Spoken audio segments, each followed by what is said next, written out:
and I'm excuse my sweater. It is my absolute joy to see all of these fat seats. Yay! Thank you for braving the cold.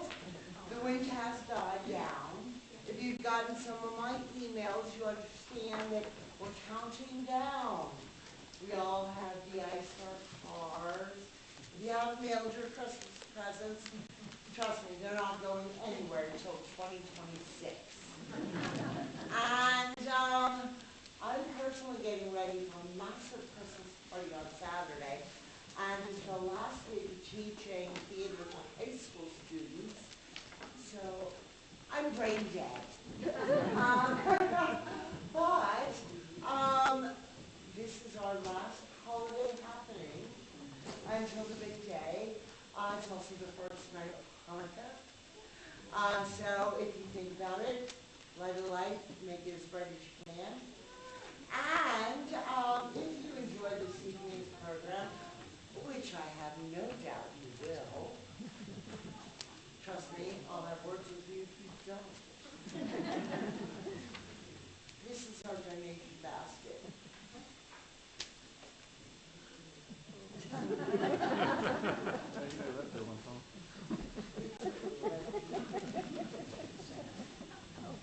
Friends in here are very lonely. So if you want them to make more friends, please feel free to leave a donation at the end of the evening. And otherwise, please join me in welcoming the amazing new River Valentine.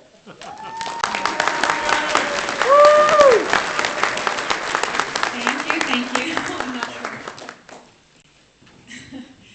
Welcome.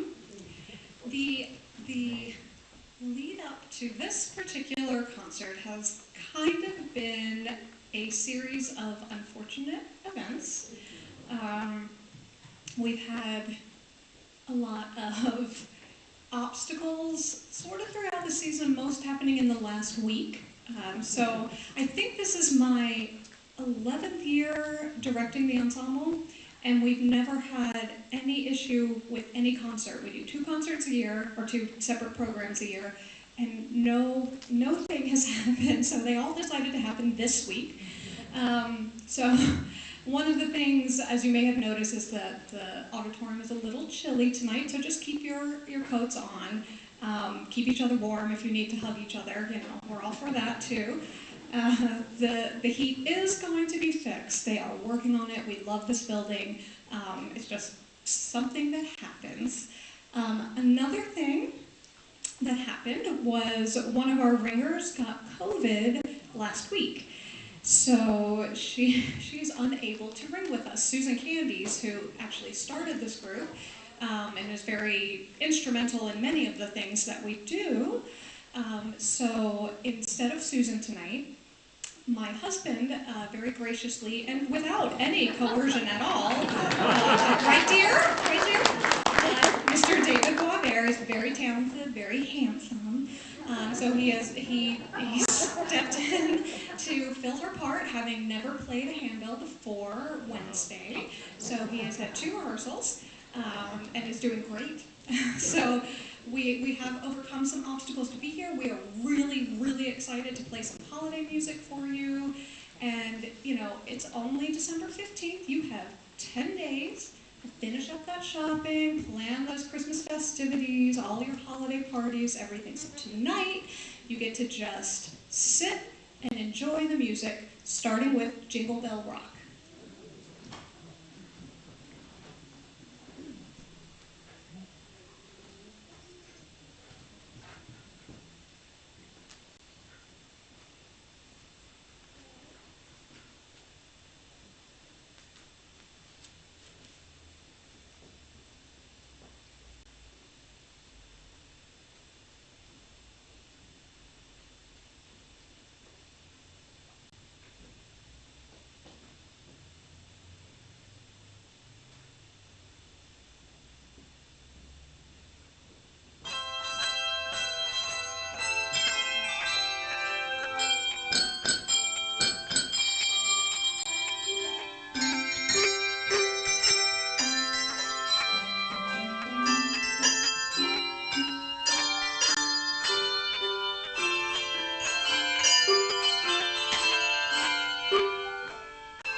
Thank you so much. We are going to become a little bit serious now with In the Bleak Midwinter. And like many carols, this started out as a poem written in 1872. What is very unusual about this poem is it was written by a woman. And what is more just kind of never happens, very unusual, is that she was recognized, her brilliance was recognized in her time. So that's kind of like, wow. The poet name was Christina Rossetti, and her acknowledgement probably has to do with coming from a very creative family. So her father was Gabriele Rossetti, who was an Italian political exile living in London with his family, and he taught Italian at King's College. Her mother was also an educator. Her sister became a very renowned scholar and writer, and her two brothers were instrumental in forming the very popular group of artists, painters, called the Pre-Raphaelites, who you've probably heard of. So in a sort of unexpected connection, the whole family was friends with Charles Dodgson, otherwise known as Lewis Carroll. So clearly, the parents were not afraid of being different or eccentric or interesting, and they fostered all of their children's artistic talents. But In the Bleak Midwinter was not set to music until Gustav Holst arranged one of his songs called Crenum to Gabriele Rossetti's poem. And that didn't happen until 1906. And Holst was a very well-known musician, and he thought one of the things that musicians had to do was write music for celebrations and particular special occasions and ceremonies and simple hymns, and of course, Christmas carols. Unfortunately, he didn't publish his arrangement until 12 years after Gabriele Rossetti's death, so she never got to hear her poem set to music. And while Holst is a very well-known musician, composer, very influential, people may not know more of his major works, but they would have heard these small masterpieces such as In the Bleak Midwinter, and we certainly love playing it on bells.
Mr. Christmas himself, Andy Williams, with the Most Wonderful Time of the Year.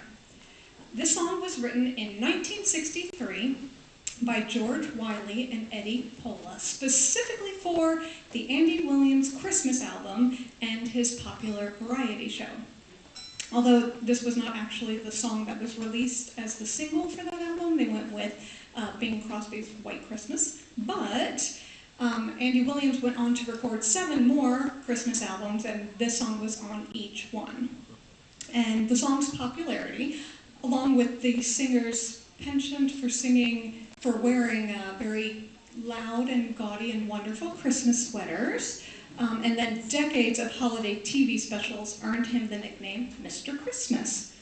And he passed away when he was 84, but up until he died, he was making appearances on his show and singing songs, especially this one, which is very much a part of our cultural identity.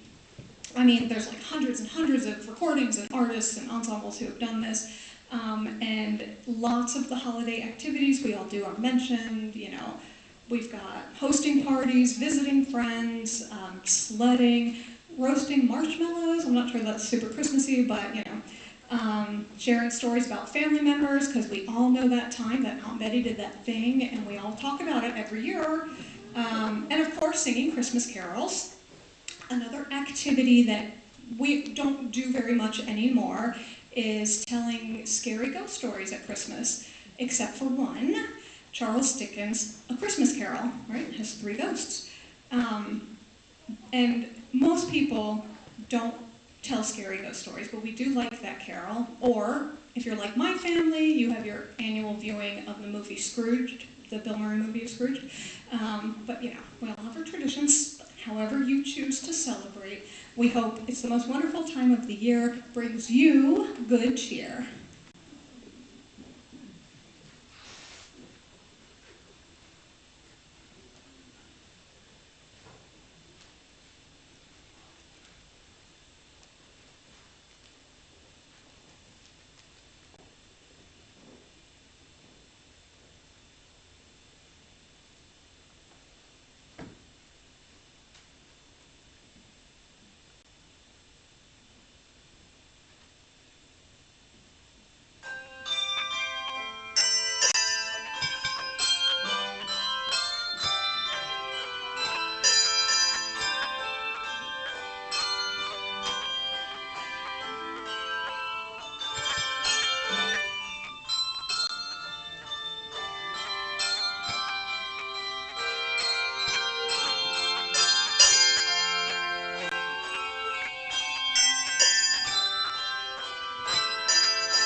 we are going to turn back to another English Christian hymn for Advent that has a history that kind of reads a little bit like a Dan Brown novel with like hidden codes and reading backwards.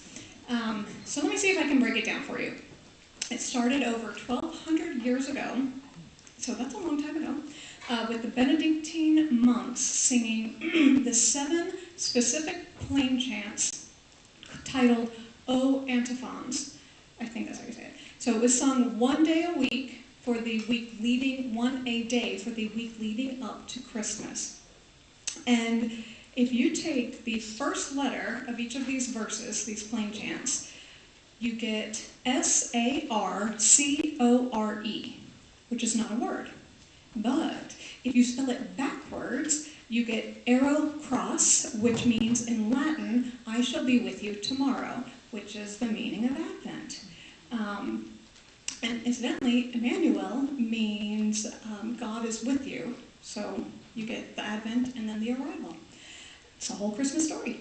So anyway, somewhere around like the early 9th century, the poet Cynewulf penned a poem that was based on these O antiphons. And it went through some changes until like the 13th century, when the 7 verses were dropped to 5, and then in 1851, the Anglican minister John Mason Neale translated those 5 verses into English, and it took like until 1940 for the other 2 to be translated in English, but anyway, also in 1851, it was the first time it was paired with the melody that we know today, which was by Thomas Helmore, but he actually took it from a French chant for burial, so it's still pretty. And then later, the same melody was used for O Come Emmanuel, translated into other languages, including Latin, so full circle there. So plenty to think about while you listen to this dark and delicate carol.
Thank you. So continuing with ye olde English hymns, we turn to one of the most enduring and beloved Christmas carols, God Rest Ye Merry Gentlemen. And the roots of this carol date back to like the 1500s or maybe even earlier. And while it may not have any hidden words, it has had its fair share of change and misinterpretation of the title over the years, because the meanings of rest and merry have shifted over time. In its original 16th century context, rest meant like keep or make, and merry conveyed a sense of strength or well-being in addition to joviality. So the title would have been understood to be more like God make you mighty, gentlemen, or God keep you strong and joyful, gentlemen. And you have to be careful of the emphasis on the word merry. It's not God rest ye, merry gentlemen. It's God rest ye merry, gentlemen. Commas, always important.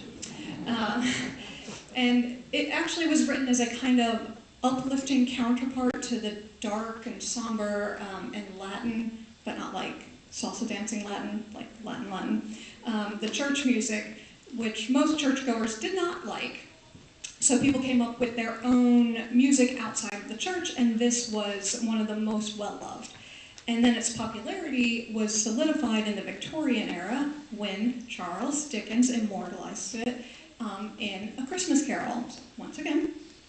And this is when the carolers are singing outside of Ebenezer Scrooge's door, which like juxtaposes their joyful tidings with his bitterness and miserliness. I think he's shaking a ruler at them and terrifies them and they run. So this moment sort of reinforced the carol's meaning of, the spirit of generosity and community and redemption. And we certainly hope that our rendition gives you all a sense of hope and unity during this cold and dark winter.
hymn, I Wonder as I Wander, comes from the US.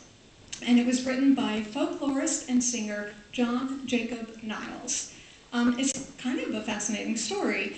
So he wrote this after he collected a single line from a girl singing at a fundraising meeting of evangelicals in Murphy, North Carolina, which is in our own Appalachian Mountains. This was back in 1933, so pretty recent compared to the last ones. And Niles paid her a quarter per performance and asked her to sing it 7 times. And he left with, as he said, 3 lines of verse, a garbled fragment of melodic material, and a magnificent idea, which he then went and composed the version that we know today. And this kind of folk composition caused a lot of performers to believe that the song was just anonymous, traditional. So there were a lot of lawsuits so that Niles would actually be able to collect royalties. I promise, ours is above board, we paid for it, we paid for all of our copies. And also, in the beginning of this piece, you will get to hear the technique of singing bells, which we rarely use, but is particularly beautiful.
Thank you.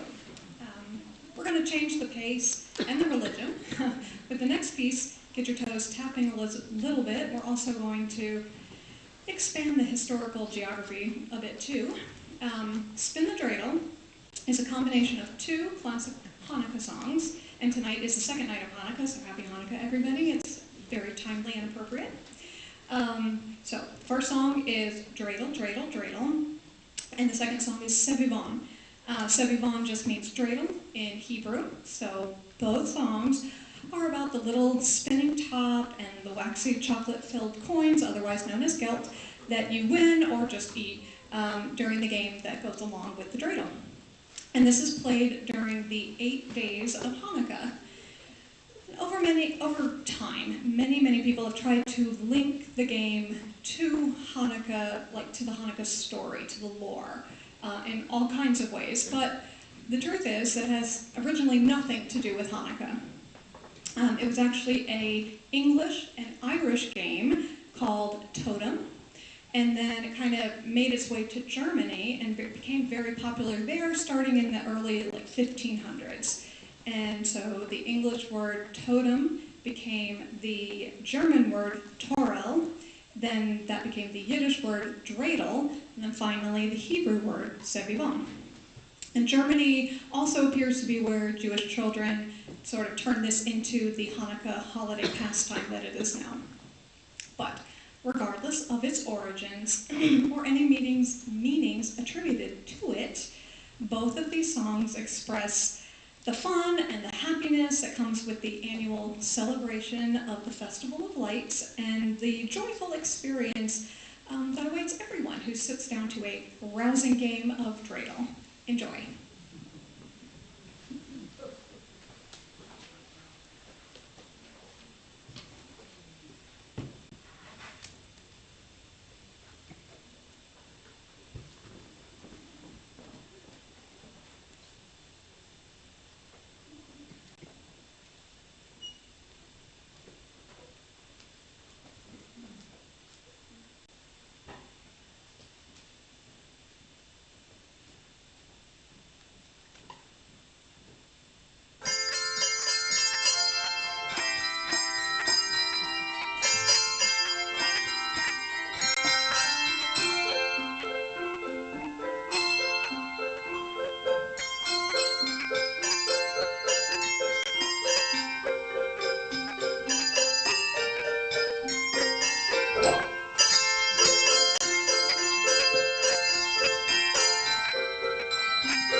We're going to continue with the hauntingly beautiful Huron Carol.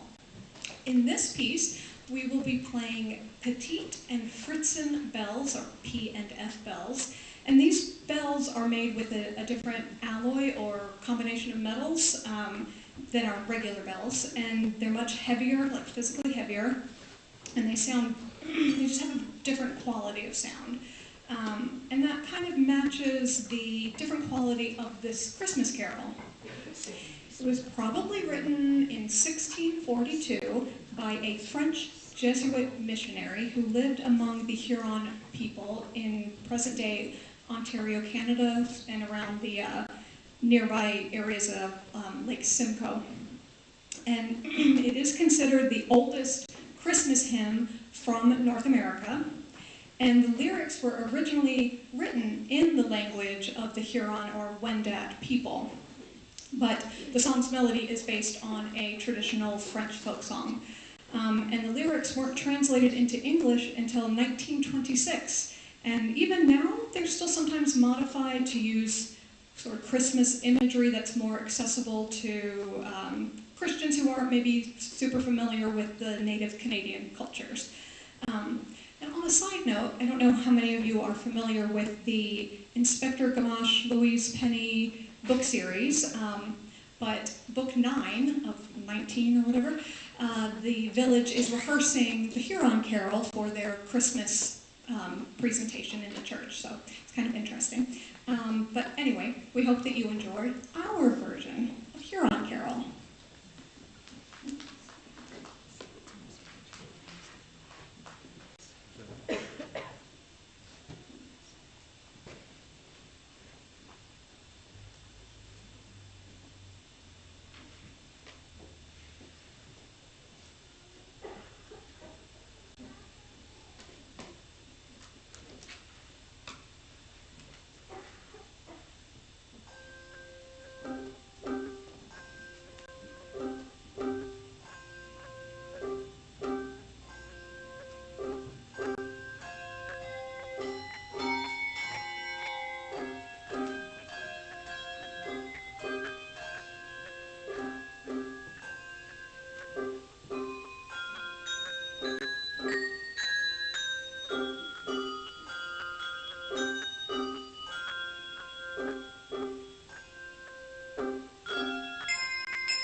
Thank you.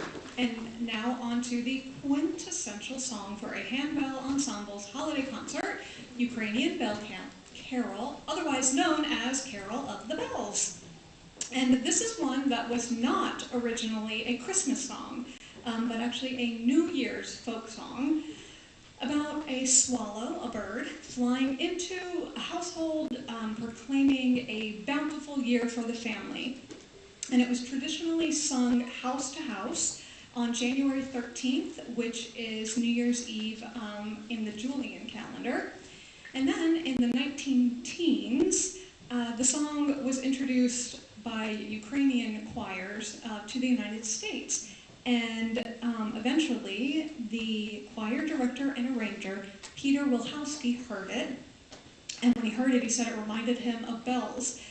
So in 1936, he decided to write new lyrics, including references to silver bells and caroling, and of course the line, Merry, Merry, Merry, Merry, Merry, Merry Christmas. I think that was one too many Marys. And then he changed it to Carol of the Bells, and that is why it is now overwhelmingly known as a Christmas carol, Christmas song.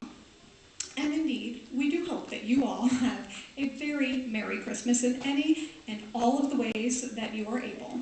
Okay, enough history, let's get to the music.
We turn to a staple of holiday playlists, the very jubilant declaration of Christmas spirit and childhood delight, Santa Claus is Coming to Town.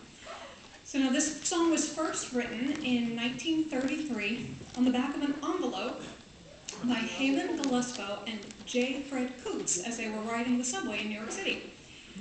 It was first recorded by the banjo player Harry Resser in October of 1934, but the song was destined for bigger things. During the 1934 Macy's Thanksgiving Day Parade, so just a month after, the comic Eddie Cantor performed the song live on his radio show. He actually sang it while Santa was walking into the store, so it's like the big finish of the parade, and people flipped out over it. This is 1934, so people didn't have tons of money to just be throwing around. Within 24 hours, 100,000 copies of the sheet music had sold. And then by Christmas, an additional 300,000 copies of the sheet music had sold. So people loved this. As an aside, Eddie Cantor had to be seriously persuaded, convinced by his wife to have a go at this song because he thought it was too juvenile. So it's just another example in that Long list of examples about why it's always a good idea to listen to your wives. Just saying. So of course, many artists have recorded Santa Claus is Coming to Town, but our rendition is based on the Jackson 5's 1970 version, which is one of, if not the most popular version. It's syncopated, dare I say, groovy. It's the adaptation. It emphasizes, like, childhood delight of Santa Claus and Christmas, and honestly, the inner child in all of us really can always use some encouragement.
So now, everyone knows the last piece that we will perform, the Clement Clark Moore poem, A Visit from St. Nicholas, otherwise known as 'Twas the Night Before Christmas.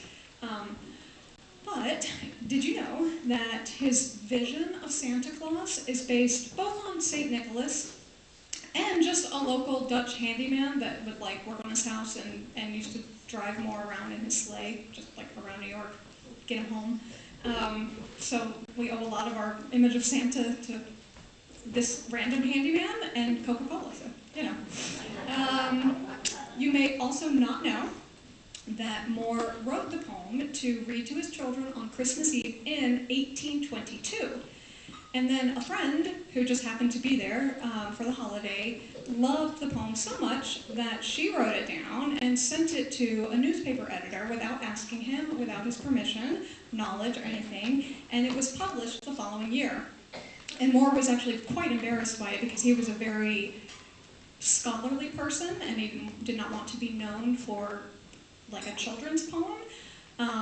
So he actually didn't accept the writing credits for 14 years. But tonight, our own Sheila will be narrating while we provide some sound effects here and there. Before we get to that, there is one correction on the program. This adaptation is attributed to Cunningham. It's actually attributed to Candies. Susan Candies, our wonderful ringer who is sick tonight and not here. So just want you all to know that. But I want to extend some very sincere thank yous to the Arts Council for helping us exist, where Laura went. With that, they are our umbrella person. They help us to even be here. Definitely to the 1908 Courthouse. This is where we rehearse. This is our home. We appreciate everything that they do for us. I really want to sincerely thank all of these wonderful ringers. Oh my goodness.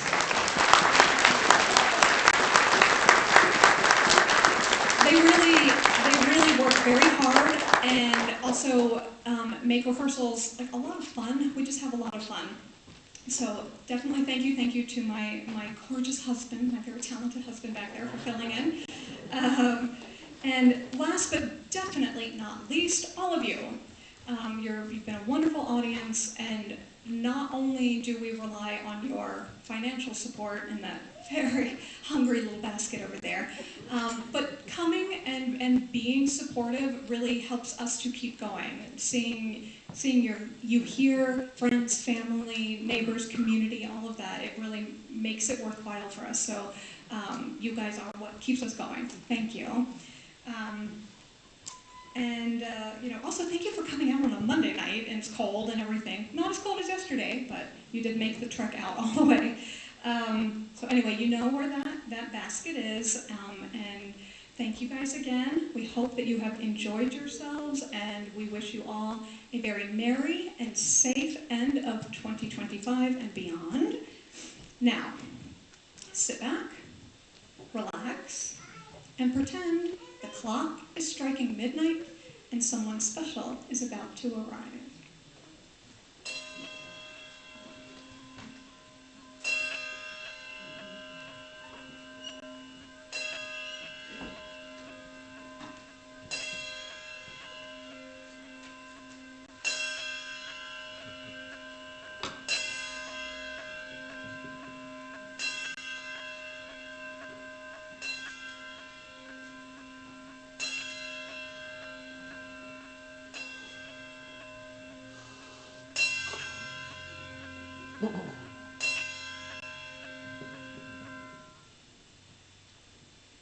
Twas the night before Christmas, and all through the house not a creature was stirring, not even a mouse. Pa, the mice are back! We need to get a new mouse. I'm sorry, back to the soup. The stockings were hung like the chimney with care, in hopes that St. Nicholas soon would be there. Children were nestled all snug in their beds. Visions of sugar plums danced in their heads.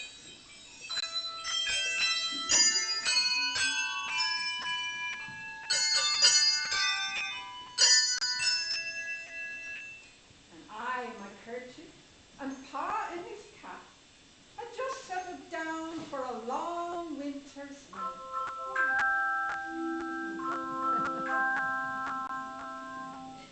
when out on the lawn there arose such a clatter. I sprang from my bed to see what was the matter. Away to the window I flew like a flash.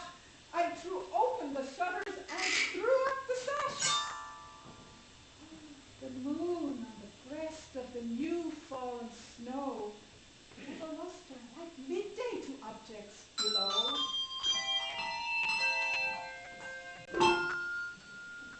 When what to my wondering eyes did appear but a miniature sleigh and 8 tiny reindeer, with a little old driver so lively and quick, I knew in a moment it must be Saint Nick. Yay! More rapid than eagles, his coursers they came, and he whistled, and he shouted, and he called them by name. Now Dasher, now Dancer, now Prancer and Vixen, on Comet, on Cupid, on Donner and Blitzen. To the top of the porch, to the top of the wall, now dash away, all. As leaves that before the wild hurricane fly, when they meet with an obstacle, mount to the sky, so up to the housetop the coursers they flew, with the sleigh full of toys and St. Nicholas too. Then in a twinkling, heard on the roof the prancing and pawing of each little hoof.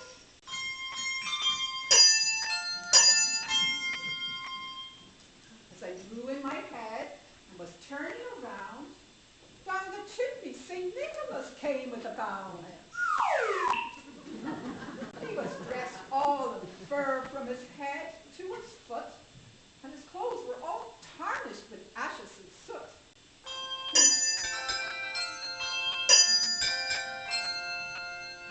A bundle of toys he had flung on his back, and he looked like a peddler, just opening his pack.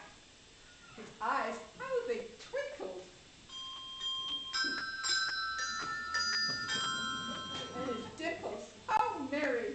His cheeks were like roses, his nose like a cherry. His droll little mouth was drawn up like a bowl, and the beard on his chin was as white as the snow. The stump of a pipe he held tight in his teeth, and the smoke it encircled his head like a wreath. He had a broad face and a little round belly that shook when he laughed like a bowl full of jelly.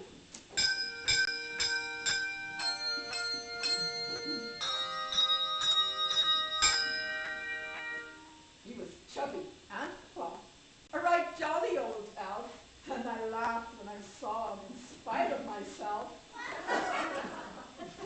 A wink of his eye and a twist of his head soon gave me to know I had nothing to dread.